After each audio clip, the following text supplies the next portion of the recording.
Olá, bem-vindos ao Fala Auditor. Eu sou o Tiago Venâncio, auditor fiscal da Receita Estadual, e te convido a saber mais sobre os tributos estaduais, educação fiscal e conhecer projetos e ações que contribuem para transformar a nossa sociedade para melhor. Hoje estamos recebendo o professor, pesquisador e diretor-geral do Instituto Jones dos Santos Neves, meu amigo Pablo Lira. O Instituto realiza pesquisas nas áreas econômica, social e territorial, produzindo estudos que são importantes balizadores para a tomada de decisões dos gestores públicos estaduais e, claro, também para a iniciativa privada do nosso Estado. Seja muito bem-vindo ao Fala Auditor, Pablo. Obrigado, Tiago, meu amigo. Obrigado também a todos que estão nos assistindo. E é uma grata satisfação estar aqui dialogando com você. Trabalho das instituições que nós representamos aqui, né, a Cefaz e o Instituto Jones, é sempre estar qualificando, né, as políticas públicas, aprimorando, com o objetivo de melhorar a qualidade de vida da população. Excelentes temas, então, para a gente conversar aqui hoje, Pablo. Mais uma vez, obrigado por estar aqui conosco.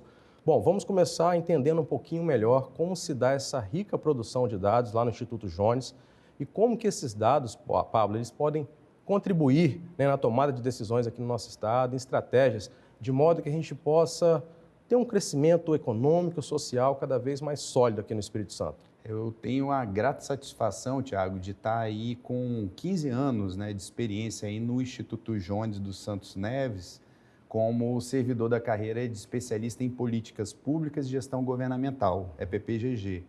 Tive uma passagem também nos anos 2000 pela Secretaria de Segurança Pública e o IEMA, e sempre dialogava muito com o Instituto e com uma admiração por essa instituição. Desde a época da graduação na UFES, vi ali os trabalhos, as pesquisas do Instituto, e o Instituto agora em 2025, eu tenho também a grata satisfação de estar como diretor-geral da instituição.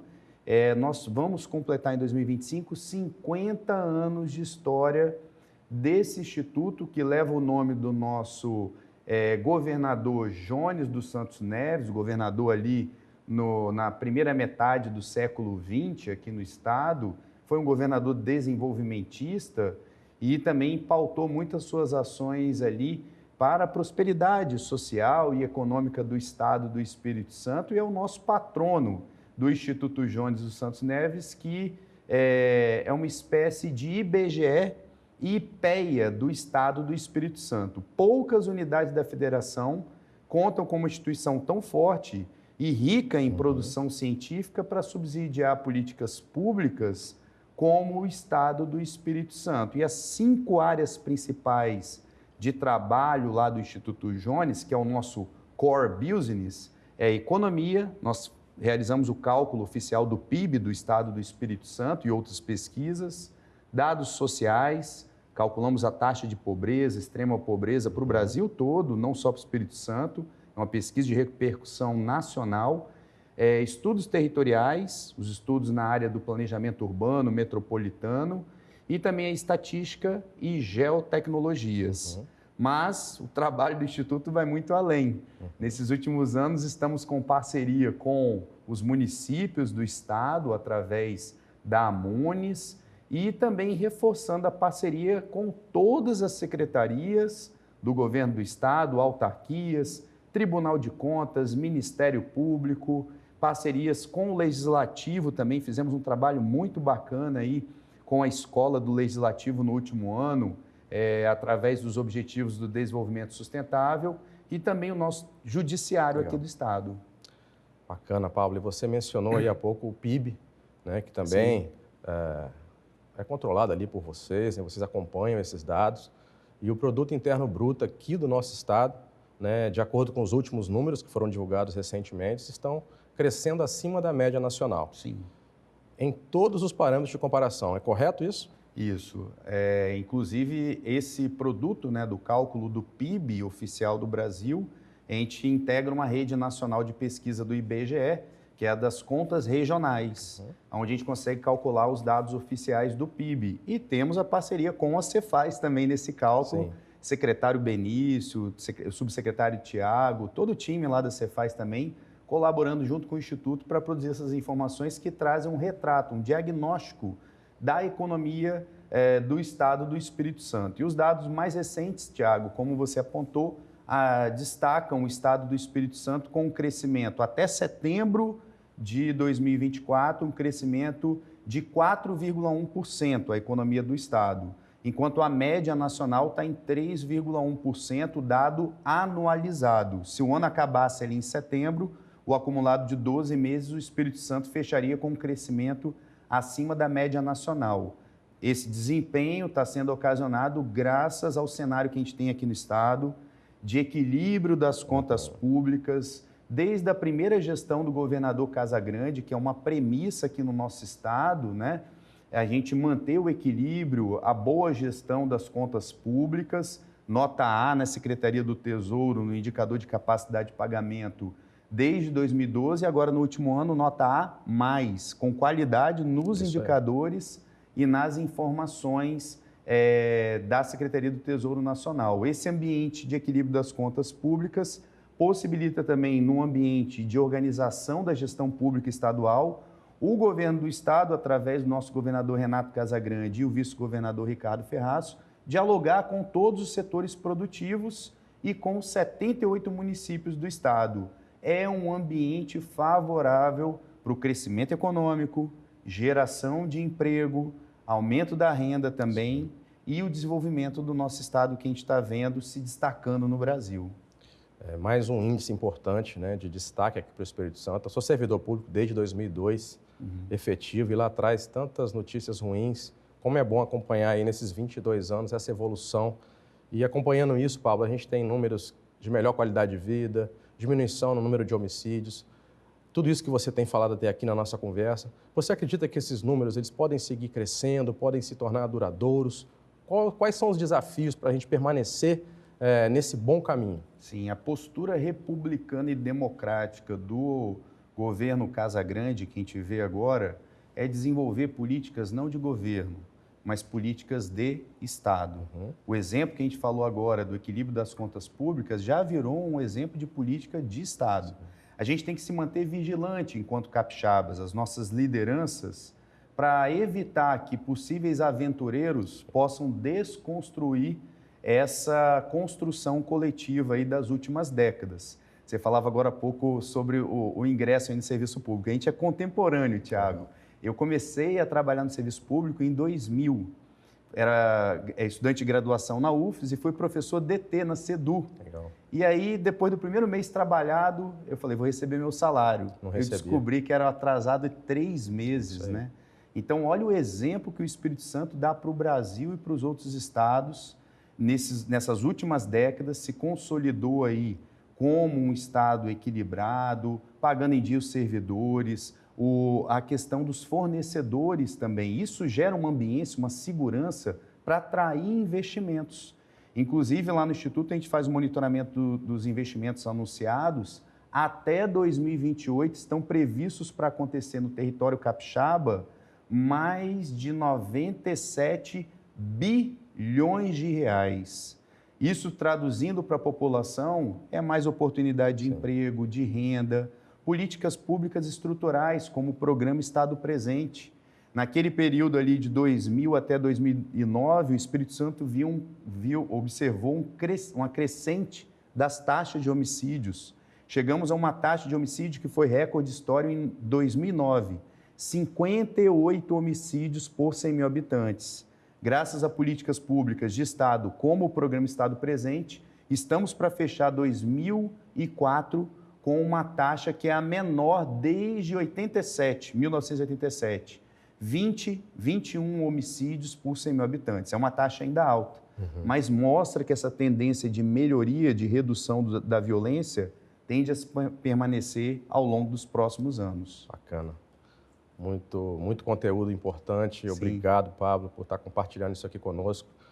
Nosso tempo está acabando, infelizmente. Eu vou tentar fazer 2 em 1 aqui para você. Tentar puxar de você quais são os setores que você enxerga, né, como potenciais que favoreçam o nosso crescimento econômico aqui no Espírito Santo e também como que o Espírito Santo pode surfar numa onda positiva, tendo em vista esse cenário aí de reforma tributária. Então, já conectando os dois pontos, eu entendo aí o setor do turismo, que inclusive pode contribuir para a gente compensar eventuais perdas dos desdobramentos da reforma tributária, é um fortalecimento da economia do turismo. Aqui no nosso estado, nós temos potencial, Thiago. Nós que conhecemos aí nosso estado, a gente vê, é um estado compacto, 46 mil quilômetros quadrados, é maior do que a área territorial da Suíça. Inclusive, na área da economia, costumam comparar o estado do Espírito Santo à Suíça, né? O único estado com fundo soberano, crescimento econômico acima da média nacional, oportunidades e investimentos, né?